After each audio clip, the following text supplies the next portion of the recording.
Hi, today I would like to talk about how to reparent your broken inner child. You see, it's never too late to have something change in terms of your childhood. Obviously, the notions associated with healing your inner child are not always universally appealing, but my instinct knows that there is something deeper, a deeper truth and value here, and some powerful healing. So I wonder, what was your childhood like? Think about it. A simple enough question, and something we'll have a unique answer for. While some of us have had supportive, loving, and open minded upbringings, others of us experienced neglect to varying degrees. If you had a wonderful childhood, chances are that you are quite close and connected to that creative, childlike subpersonality within yourself as an adult. If, however, you consider your childhood as lacking or deficient in some way, you most likely experience any combination of the following types of neglect that I'm going to talk about. The first one is the emotional one. Here, your parents or guardians didn't show interest in your emotional needs for love, support, protection, and or guidance. They either didn't pay attention to you or condemn emotional expressions of need from you. The likely outcome of this was that you develop low self-worth and esteem for yourself. You began ignoring your emotional needs.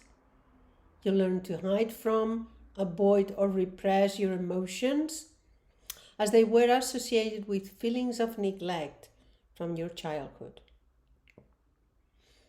You develop psychological or physical sicknesses connected to your inability to listen to, accept, and deal with your emotions in a healthy way. So in a way, you did an emotional repression, okay? Now let's talk about the second one, the psychological. This type of neglect was manifested in childhood by your parents or guardians who failed to listen to, embrace, and nurture the person you were. As you grew older, you'll likely develop any variety of these symptoms. You develop low self-esteem issues due to forms of abuse such as ridicule, put down, overly high expectations, or being ignored, rejected, or constantly punished. You develop deep-seated anger issues, both from unresolved childhood trauma and an inability to love yourself. You develop addictions and neurosis to create a misguided sense of comfort and safety within your life. You develop psychological or physical illnesses, and you have problems sustaining healthy and respectful relationships. That was number 2. Let's go for the 3, the physical. At a basic and fundamental level, physical safety and nourishment is one of the most intrinsic elements of a loving relationship. We can see this in nature, with mothers and fathers nourishing their chicks, pups, and cubs with food, shelter, and protection. When this is lacking, however, the following issues can develop: low self-worth, resulting in physical neglect, abuse of oneself, for example, eating disorders, it could go from anorexia to obesity, maintaining an unhealthy diet, self-harm, or intense safety-seeking behaviors like psychological complexes, or extreme risk-taking behaviors like unprotected sex, obsessive daredevil feats, and so on. as well addictions to drugs, alcohol, violence, food, and so on, or sexual dysfunction or promiscuity, often due to sexual abuse. It's important to remember that while some or even many of our problems stem from childhood neglect, grudge holding, blame, and self pity will get us nowhere. People are victims of victims, meaning that the reason why our parents or guardians behaved the way they did was most likely because of their neglected upbringing. And their parents were the way they were for similar reasons, and so on and so forth. The real culprit here is a lack of awareness for oneself and one's actions. So, how can we reparent our inner child? What can we do? Our parents or guardians may have not fulfilled our needs or any of our needs, but we can. The concept might sound strange, even foreign to us, but we can be our own parents. Not only that, but we can actually reparent ourselves if we put in enough time and effort. The benefits? Many. Greater happiness and optimism, improved creativity, healthier mind, body and soul, stronger friendships and relationships, development of essential life skills like acceptance, forgiveness, vulnerability, compassion, self love.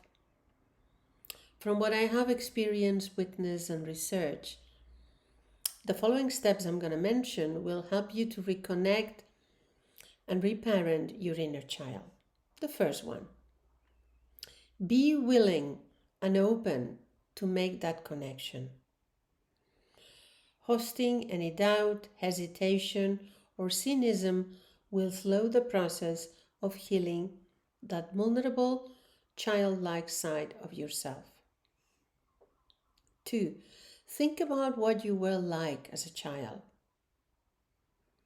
Meditate on how you felt, what you like, dislike, and what your hobbies and passions were.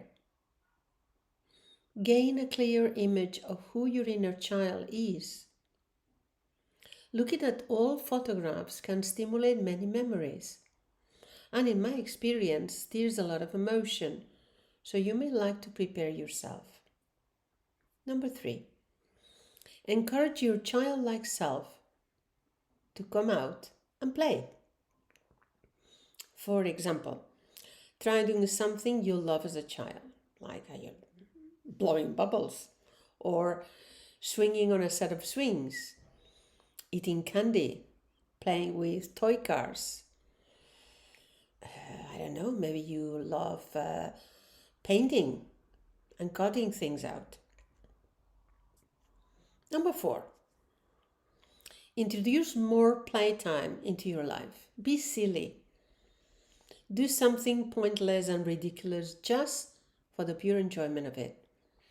As grown-ups, we have this absurd, unspoken belief that life must always be serious, about responsibility and duty. The quickest thing to age you is not your body, but your mind.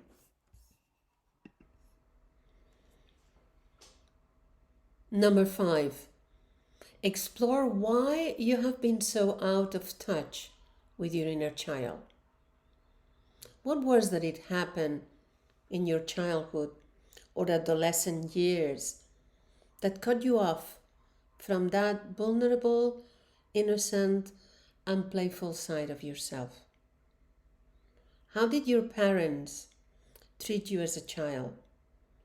Did they care for your emotional, psychological, or physical needs? Did you experience any trauma?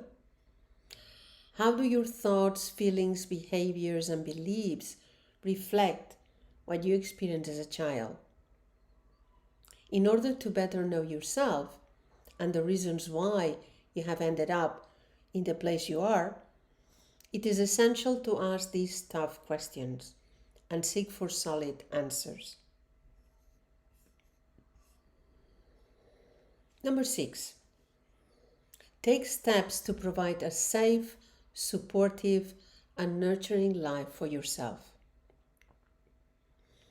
In order to truly reparent yourself, you must develop self-love.